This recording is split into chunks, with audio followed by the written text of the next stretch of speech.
नमस्कार दोस्तों, Mannu short and classes में आपका हार्दिक स्वागत है।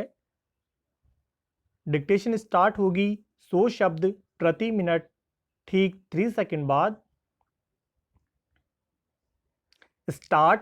कृषि कानून विरोधी आंदोलन के दौरान गणतंत्र दिवस पर दिल्ली में देश को शर्मसार करने वाली हिंसा को अंजाम देने वालों के प्रति पंजाब सरकार की मेहरबानी हैरान करने वाली भी है और परेशान करने वाली भी।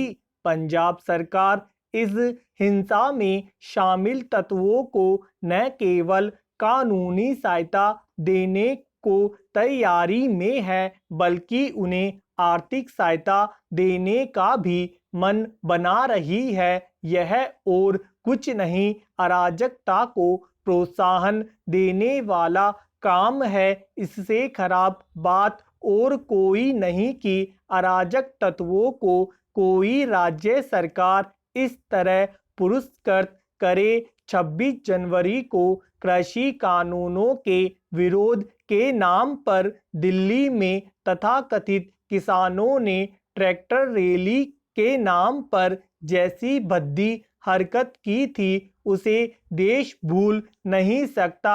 इस पावन दिन दिल्ली में जो कुछ हुआ था उसे हिंसा के नंगे नाच के अलावा और कुछ नहीं कहा जा सकता।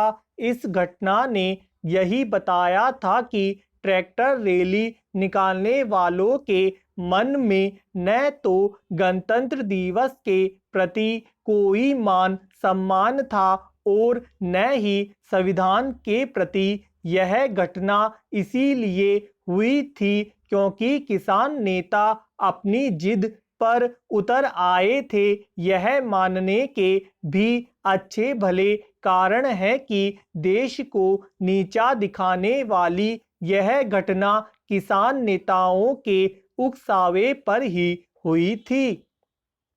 किसी समस्या से पार पाने के लिए केवल नियम कायदे बना देना भर मसले के हल का प्राय नहीं हो सकता।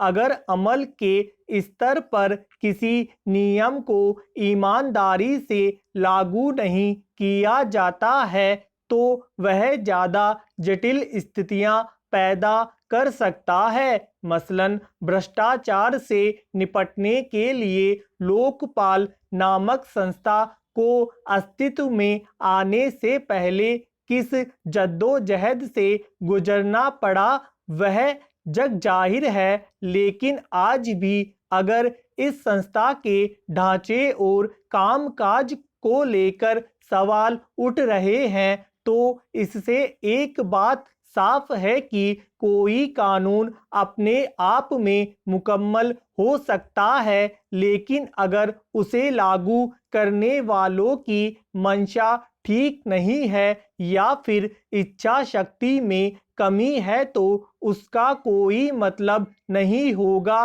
देश में लंबी लड़ाई के बाद अस्तित्व में आई भ्रष्टाचार विरोधी संस्था लोकपाल का गठन तो हो गया लेकिन ऐसा लगता है कि सरकार को सिर्फ इस बात से मतलब है कि यह महज अपने औपचारिक स्वरूप में काम करती रहे और इसका कोई ठोस नतीजा नहीं निकले।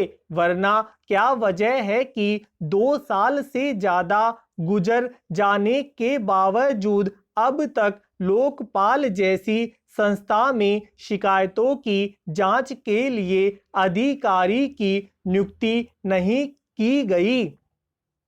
अर्थव्यवस्था को मजबूती और टिकाऊपन तभी मिल पाएगा जब लोगों की क्रय शक्ति बढ़ेगी और वह तब संभव होगा जब रोजगार के अवसर बढ़ेंगे। अभी स्थिति यह है कि वित्तीय कमजोरी की वजह से तमाम संस्थाओं ने अपने यहाँ नई भर्तियों पर रोक लगा रखी है। लोगों की आय बंद या फिर कम हो गई है, इसलिए वे जरूरी खर्चों के मामले में भी मुट्ठी भींच कर चल रहे हैं। ऐसे में नए रोजगार के रास्ते संकुचित हो गए हैं। नए रोजगार के अवसर पैदा करने के लिए बड़े पूंजीपति घरानों के वृक्ष लघु सूक्ष्म और मंझोले उद्योगों को मजबूती से खड़ा करना बहुत जरूरी है। इसके अलावा महंगाई रोकने के उपायों पर गंभीरता से अमल करना होगा। उम्मीद की जानी चाहिए कि रिजर्व बैंक की समावेशिता की नीति इस दिशा में कुछ सकारात्मक परिणाम दे सकेगी। धन्यवाद दोस्तों, लाइक और शेयर जरूर करें।